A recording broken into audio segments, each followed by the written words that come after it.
ayyaana waliin ayyaaneffachuudhaaf toora kanarratti wal argine hundi keessanuu baga guyyaa keessan guyyaa waraana bilisummaa Oromootii fi kabaja ayyaana bara haaraa 2026tiin isin ga'e baga ittiin nu ga'e jechuun barbaada.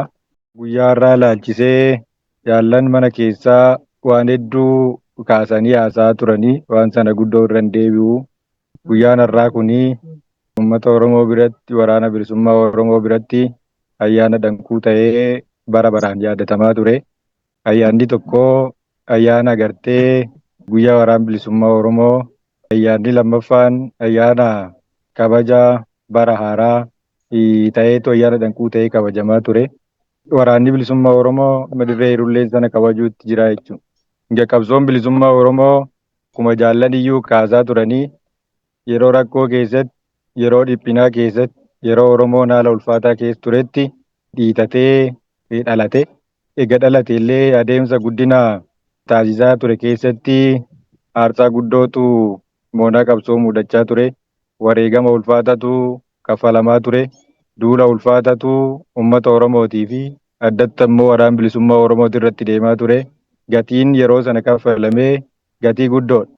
Sanumarra dhaabbachuudhaanii 1980 booda adda bilisummaa Oromoo warra darban, warra argitee qabsoo bilisummaa Oromooti irratti warra kitiman uummata Oromoos haa ta'u, waraana bilisummaa Oromoos haa ta'u, dargaggeessi Oromoo, haadholiin Oromoo argitee eebila 15 guyyaa warra darban ittiin yaadannu guyyaa goototaa ta'ee akka kabajamu akkasuma warra darbe yaadachuu qofa osoo hin taane warra jiranillee yaadachuun nurra jiraa akka jedhuuni amajjiin tokko guyyaa waraana bilisummaa Oromoo yookaan guyyaa WBO jedhamee akka yaadatamuuf murtaa'ee kunoo nutillee waggaa 45ffaa har'a nu qaqqabee sana kabajuutti jirra. Egaa jaallanii wanti guddoon ani jechuu barbaadu warri kaleessa qabsoo ciniinfatanii dhalan suni warri kaleessa qabsoo bilisummaa Oromoo ciniinfatanii yeroo rakkoo sana keessatti dhalanii warra agartee waan hunda qabudha. Warra qabeenyas qabu, warra barnootas qabu, warra jireenya gaariis qabu, waan hundarra garuu warra jaalalaa fi kabajaa uummata isaaniitiif qaban, warra jaalalaa fi kabajaa biyya isaaniitiif qaban ture jechuudha. Sanaaf ammoo warri akkasiin qabsoo hiixatanii miidhatanii dhalan suni waan gochuu qabanii haala yeroon sun eeyyameef keessatti gochuu danda'aniiru. Wanti gatiinsaa guddoo, wanti dhala namaa biratti qaalii jedhame lubbuudha waan taateef keessa'uu jaallan yayyabaa qabsoo bilisummaa Oromooti irratti qooda fudhachaa turan sun baay'een isaanii wareegamanii jiru jechuudha. Wareegamuu isaanii qofa osoo hin taane wareegamni isaanii jaallanii dirree shinnigaa irratti wareegaman sun faan warra har'a argitee Oromoo biratti yoomuu yaadatama, warra siidaa tokkummaa Oromoo, siidaa eenyummaa Oromoo, Oromummaan yookaan eenyummaa waa hunda caalaa gatii qabeessa ta'uu warra walirratti wareegamanii nutti agarsiisanidha waan taateef wareegama isaanii sanaa seenaan hin dagatu jechuudha.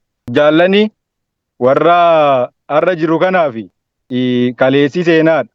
Waan wareegama jaallanii sanaa yeroo kaafnu bu'aa bayii moonaa qabsoo bilisummaa Oromoo keessa ture yeroo kaafnu aarsaa qabsaa'onni dirree irratti kafale sana yeroo kaafnu aarsaa uummanni Oromoo qabsoo sana miidhatee dhaluu irraa haga guyyaa har'aatti kafalaa jiru osoo waggaa laallu kaleessii nuuf seenaadha jechuudha. Kaleessii barnoota bakka kaleessa bade ammoo har'a sirrataa kanaaf kaleessii dhaloota har'aa kanaaf muuxannoodha jechuudha. Kaleessii dhaloota har'aa kanaaf muuxannoodha. Namoota gariif garuu kaleessii sodaa ta'uu danda'a. Warri argitee wareegamni ulfaate sun har'aa yaaddootti ta'u yookaan sodaatan. Aarsaan kafalame sun warri isaan sodaachisu. Warra waan guddoo silaa dhabuuf ka'an, warra Oromummaa yookaan eenyummaa biyyaaf biyyoo dhabuudhaaf of qopheessanii waan taateef namoota biraa namoota garii keessatti kaleessii sodaa ta'uu danda'a jechuudha. Warri bu'aa bayii kaleessaa sana sodaatan, warri aarsaa kaleessa kafalame sana sodaatanii har'a jabaatanii qabsootti cichanii qabsoo gaggeessuu hin danda'anii, jabaatanii diina dura dhaabbachuu hin danda'anii, warri akkasii sun ammoo dhumni isaa argitee badii ta'a jechuudha. namoota garii biratti boruu argitee yaaddoo ta'uu danda'a. Namoota garii biratti boruu guyyaan boruu yaaddootti ta'uu danda'a. Namoota gariif ammoo guyyaan boruutu abdiidha, abdii guddoodha. Jireenya dhuunfaa keessattis haa ta'u, jireenya qabsoo keessatti warra hojjetaniif, warra argitee sirna gabrummaaf falmaniif, warra jabaatanii wal jabeeffatanii wal guduunfatanii qabsoo gaggeessaniif, warra qabsootti cichanii fi boru abdiidha jechuudha. Boru abdiidha. Sana lachiifuu kan murteessu akka har'a itti jirruu fi akka har'a keessa jirru waan taateefi har'a jabeeffachuun barbaachisaa taate jechuudha. Kanaaf jaallan illee yeroo dhaamsa dhaammatanitti hir'inoota bara darbee ilaaluu qabnaa.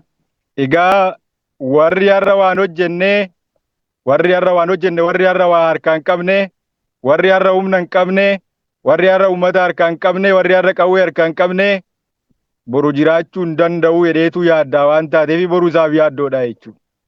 Halkanii guyyaa hirriiba ka'uu ni yaaddaa jechuudha. Warri har'a harkaa wal qabu, warri har'a uummata isaa harkaa qabu, warri har'a qawwee harkaa qabu, hidhannoo harkaa qabu, warri har'a humna qabu boru akka abdiitti herreegataa jechuudha. Kanaaf uummanni keenyas ta'e waraanni bilisummaa Oromoo kaleessa muuxannoo tolfachuun borummoo abdii fuuldura isaa jiru tolfatee har'a jabeeffachuu qabaa jechuudha. Guyyaa kanas yeroo ayyaaneffannu ayyaantummaa waraana bilisummaa Oromoo har'a dirree falmaarra jiru kana ayyaaneffannaa jechuudha. Humna waraanni bilisummaa Oromoo har'a dirree irra jiru kuni qabu sana yaadannaa jechuudha. Hanqina waraanni bilisummaa Oromoo dirree irra jiru kun qabu har'a walitti agarsiisaa jechuudha. Jabina waraanichi qabu har'a walitti agarsiisaa jechuudha. Egaa isinis warra argitee uummanni isaa akka ijaatti jabeeffatu ta'uuf hojjechuutu isinirra jiraata. Warra uummanni isaa akka ijaatti jabeeffatu, warra uummanni isaa jaalatee guyyaa ijoollee kiyyaa hedheetiin bara baraan yaadatu, warra akkasii sana ta'uutu nurra jiraata. Ija kan jabeeffatanii fi faayidaa ijaa waan beekaniif iji nam-tokkee yoo kabaddu taatee namni sun ijaan hin arguu, lafa arguu hin danda'u, adda baafachuu hin danda'u waan taateef ni sodaata. Iji bannaan namatu jaama waan taateef. Waraanni bilisummaa Oromoo ammoo agartuu uummata Oromooti. Waraanni bilisummaa Oromoo humna uummata Oromooti. Waraanni bilisummaa Oromoo gaachana uummatichaati. Abdii bilisummaa uummatichaati. Cabinni waraana kanaa qaroo yookaan agartuu uummata bal'aa kana jaamsaa jechuudha. Ija uummata bal'aa kanaa jaamaa jechuudha. Kana gaafan jedhu waraanni bilisummaa Oromoo akkasitti of ilaaluu danda'uu qaba. Warra uummata isaa jabeeffatu, warra uummati isaallee jabeeffatu sana ta'utu irra jiraata jechuudha. Argitee hubatee ija uummata isaa kuqquuqu osoo hin taane warra uummata isaa ija banee faayidaa bilisummaa mi'aa bilisummaa itti agarsiisu, warra hadhaa bilisummaa itti agarsiisu, warra argitee rakkoo ummatichaatiif dura aarsaa of godhu, warra akkasii sana ta'uudhaaf hojjechuutu nurra jiraata jechuudha. Wanni guddoon nuti beekuu qabnu jaallan iyyuu kaasaa turanii waraanni kuni keessa'uu dhaloonni kuni waan sila hin danda'amu jedhameetiin sodaatamaa ture hojiidhaan hojjetee akka danda'amutti agarsiisee jira. Sanyii qabsoo bilisummaa Oromoo fuudhee silaa bakka itti faca'uu danda'u, bakka itti faca'uu qabu, bakka itti yoo faca'uu qabullee itti marguu danda'utti facaasee jira. Ittillee milkaa'ee jira jechuudha. Injifannoo guddoon dhaloonni ammaa kun hojjete qabsoo bilisummaa Oromoo bakka silaa itti faca'uu qabu, lafa silaa itti faca'uu qabutti akka inni faca'ee biqilu gochuu danda'e. Akka inni faca'ee biqilu qofa osoo hin taane akka inni biqilee hiddi isaa lafa qabatu daraaree akka latu gochuu danda'e. Ittillee milkaa'eera jechuudha. Waan facaasee biqilche kan ammoo akka inni firii kennee uummati Oromoo irraa sooratu itti agarsiisuu danda'utu irra jira. Akka inni hojiin waraana bilisummaa Oromoo, gochaan waraana bilisummaa Oromoo kiyyaa jedhee aanfatee sanyii sanaa argitee firii sanyii ati facaaftee sana irraa fayyadamuuf akka qophaa'u gochuutu nurra jiraata jechuudha. Oromoon illee guyyaa kana kan ayyaaneffatuu fi guyyaan kun guyyaa itti qabeenya isaa guddoo waraana bilisummaa Oromoo kanaa itti jabeeffatuu waan taateef jechuudha.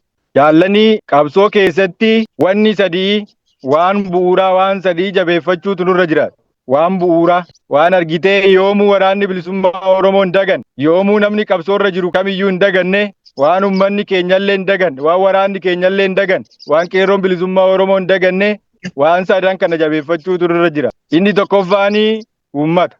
Uummata yoo jennu deeggartoota qabsoo kanaa ta'uu danda'a, mararfattoota qabsoo kanaa ta'uu danda'a, jaarmiyaalee hawaasaa ta'uu danda'a, jaarmiyaalee qeerroo bilisummaa Oromoo ta'uu danda'a. Walumaa galatti warri kunii lafee dugdaa qabsoo bilisummaa Oromooti.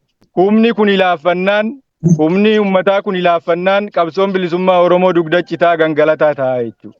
Inni lammaffaanii waraana bilisummaa Oromooti. Waraana yeroo jennu jechuudha.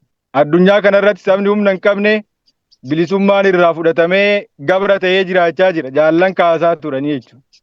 Biyyi humna hin qabnes warra humna qabaniif meeshaa ta'eetu tajaajilaa jira jechuudha. Biyyoonni addunyaa irratti irraa arginu kun baay'een isaanii afaan qawweetiin ijaarame, humnaan ijaarame jechuudha. Warri laafe immoo akkuma kan keenya kana meeshaa sirna alagaa ta'eetu laagaa argitee abbootii irree keessatti bara baraan alaanfatamaa, bara baraan isa du'eef bo'aa akkasitti bo'aa aadaa tolfatee jiraata jechuudha.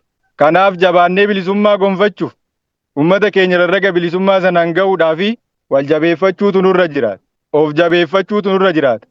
Walaanfachuutu nurra jiraata. Kaayyoollee naanfachuutu nurra jiraata jechuudha. Inni sadaffaan jaarmiyaa. Jaarmiyaa gaaf jennu akeeka kaayyoodha. Jaarmiyaa gaaf jennu heera sirna dhaabaati. Sagantaa siyaasa dhaabichaati. Madda qajeelfama dhaabichaa sana ta'a jechuudha. Hogganni guddoon kaayyoodhaa dhuga. Jaarmiyaa gaaf jennu ka.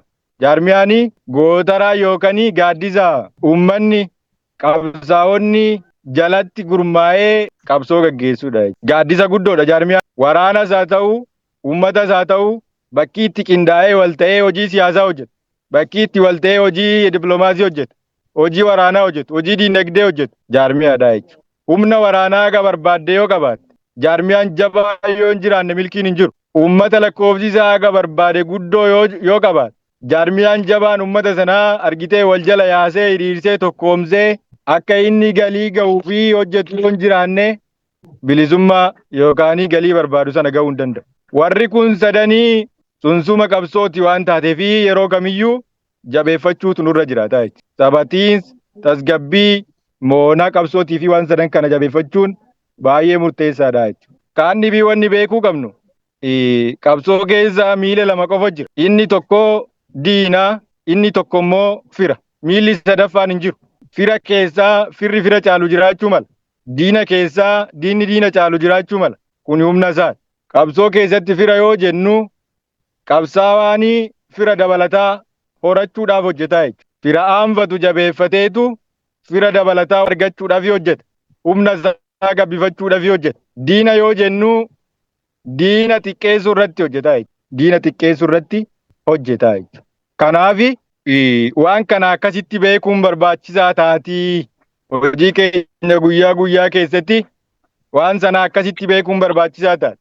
Diina yoo jennu diinni kun kaa akkamii, fira yoo jennu firri kun kaa akkamii ka jedhu gochuun barbaachisaadha. Waraanni bilisummaa Oromoo hojiinsaa guyyaa guyyaa hojii diina xiqqeessuu ta'uu danda'uu qaba. Waraanni bilisummaa Oromoo qabsaa'onni yookaan falmattoonni qeerroo bilisummaa Oromoo isaa ta'u, uummata Oromoo isaa ta'u hojiinsaa guyyaa guyyaa fira baay'isuu danda'u ta'uu qaba jechuudha. Kanaaf nuti ayyaana kana yeroo kabajnu warra barri itti jijjiiramu osoo hin taane warra bara jijjiiruudhaaf hojjetu sana ta'utu nurra jiraata. Warra bara jijjiiruudhaaf hojjetu ta'utu hojjechuutu nurra jiraata. Barri darbee barri moofare jennee baafannee gatuuf deemnu kun inatti fayyadame moo ittan fayyadamee ka jedhu sana yaadachuun nurra jiraata jechuudha. Jabinni maalii laaffinni maalii ka jedhu san laalutu nurra jiraata jechuudha. Kanaaf waraanni bilisummaa Oromoo guyyaa kana yeroo yaada qabsaa'onni, miseensonni dhaabaa, deeggartoonni dhaabaa, mararfattoonni qabsoo bilisummaa Oromoo guyyaa kana yeroo yaadatanii hirrinoota bara darbee sana urgufatanii jabina wal dhaalchisuu fi bara haaraa sana immoo itti fayyadamuudhaaf hirbuu haaromfatu jechuudha. Qaawwa moonaa qabsoo bilisummaa Oromootti dhufe yoo jiraate, dhalate yoo jiraate naan cufaa qaawwa wareegamaan natti seena. Qaawwa wareegamaan moonaa keenya seena. Qaawwa argitee harcaatiidhaan moonaa qabsoo bilisummaa Oromoo seena. Qaawwa laafina namootaatiin moonaa qabsoo bilisummaa Oromootti seenee ofittan fuudhaa jedheetu hirbuu haaromfatee hojii ittaan hojjetaa. Kanaaf waraanni bilisummaa Oromoo yeroo baay'ee hoggana siyaasaati. Waraanni bilisummaa Oromoo hoggana waraanaati. Waraanni bilisummaa Oromoo hoggana uummata kanaati. Bulchiinsa uummata kanaati. Uummati siin taliigama. Uummata kee jabeeffachuu sirra jiraata jechuudha. Hojiin nuti guyyaa guyyaadhaan hojjennu hojii siyaasa qabsoo keenyaa jabeessu ta'utu nurra jiraata. Hojiin waraanaa nuti argitee hojjennu hojii siyaasaa keenya utuba.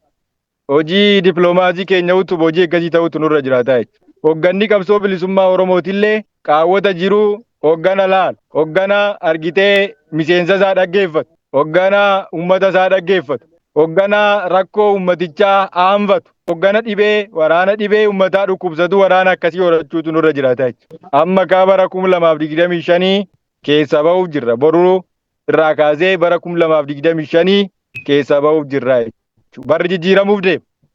Bara wajjiniin akka itti jijjiiramuu qabnutti gara itti jijjiiramuu qabnu sanatti jijjiiramuutu nurra jiraata.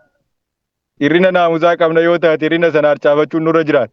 Hanqina qabna yoo taate hanqina sana harcaafachuutu nurra jiraata. Waatu nutti irrata yoo taate waan nutti irrate sana guuttachuudhaaf qophii ta'utu nurra jiraata jechuudha. Kanaaf jaallan sinittan dheeradhee argitee guyyaa kabajamaa fi jaalatamaa guyyaa waraana bilisummaa Oromoo amajjii 1 fi kabaja ayyaana bara haaraa kan 2026tiin ittiin sin ga'ee baga ittiin nu ga'ee fayyaa ta'a, warra wal jaalatu ta'a, warra wal dhaggeeffatu ta'a, warra faatti isaa jiidhaa, warra arrabni isaa qajeelaa, warra ayyaantummaan isaa jabaa, warra akkasii sana rabbiin nu haa tolchuun isiniin jedhaa. Horaa bulaa galatooma.